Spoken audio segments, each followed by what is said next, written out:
Badan Narkotika Nasional (BNN) Republik Indonesia mengadakan konferensi pers pengungkapan kasus narkotika dan pemusnahan barang bukti narkotika golongan 1.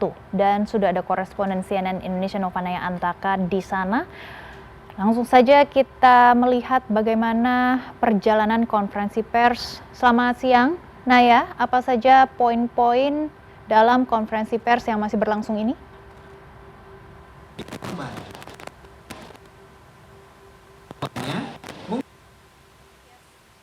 Selamat siang Peggy dan juga pemirsa, saat ini masih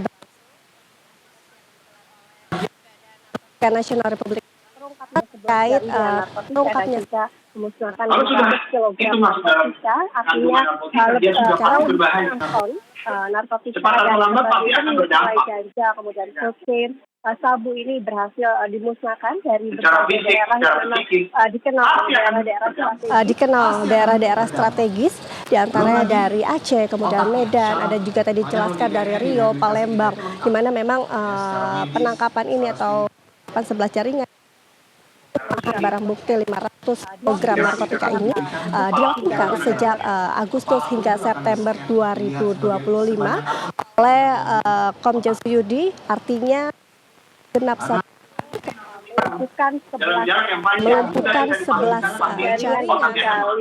kg barang bukti, di mana sudah ditangkap 53 tersangka. Dari 53 tersangka ada 2 warga negara asing yang berhasil ditangkap menjadi salah satu sasaran dari BNN terkait pengedaran narkotika. Dan yang menarik, Maggie, ini biasanya kalau misalnya kita melihat modus dari cara penggunaan narkoba biasanya dihisap seperti sabu, ini ada modus atau media baru, yaitu menggunakan vape. Tadi juga dijelaskan di mana di dalam vape ini yang biasa digunakan oleh masyarakat khususnya generasi muda ini sebagai gaya hidup, ini dijadikan sebagai media baru dalam menggunakan narkotika, di mana tadi dijelaskan liquid vape yang mengandung obat keras yaitu jenis ethamidat ini banyak digunakan, sehingga tentunya kalau misalnya digunakan oleh generasi muda tentunya banyak efek samping yang berbahaya hingga menyebabkan kematian, sehingga tadi juga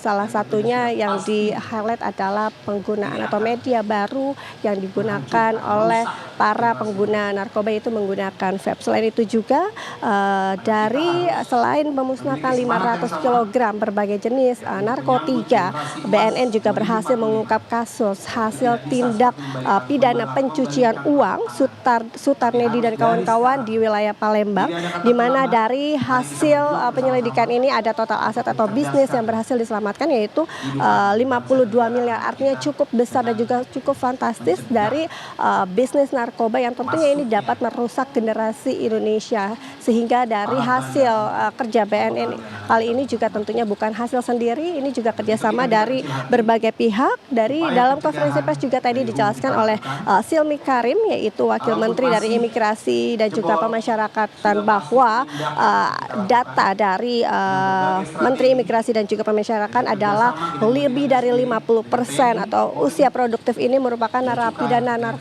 narkoba. Artinya untuk kasus narkotika ini memang menjadi masalah yang menjadi atensi khusus. Artinya kalau kita lihat dari jumlah narapidana ada 50% atau artinya didominasi oleh kasus narkoba, sehingga penangkapan dan juga beberapa hal memang ini harus dilakukan. Ia juga mengatakan ada beberapa hal yang memang saat ini terus dilakukan seluruh stakeholder, bukan saja BNN, yaitu revitalisasi, deteksi dini pemberantasan narkoba, hingga sinergi antar lembaga, sehingga diharapkan semua pihak baik BNN, kemudian semua stakeholder dan juga masyarakat khususnya ini diminta untuk bisa saling menjaga sehingga peredaran narkoba di Indonesia ini bisa terhindari, setidaknya dari penangkapan 11 jaringan dan juga pemusnahan 500 barang bukti jenis narkoba ini ada sekitar 1,1 juta jiwa yang terselamatkan dan juga sekitar lebih dari 100 miliar uang negara ini yang berhasil diselamatkan. Dan kita tentu berharap ini bisa menjadi sinyal baik sehingga pengedaran narkoba dan juga jaringan narkoba di Indonesia ini bisa semakin diminimalisasikan. Maggie. Baik, kami akan terus memantau perkembangan dari konferensi pers BNN Republik Indonesia. Terima kasih Nova Naya Antaka atas laporan Anda, selamat bertugas kembali.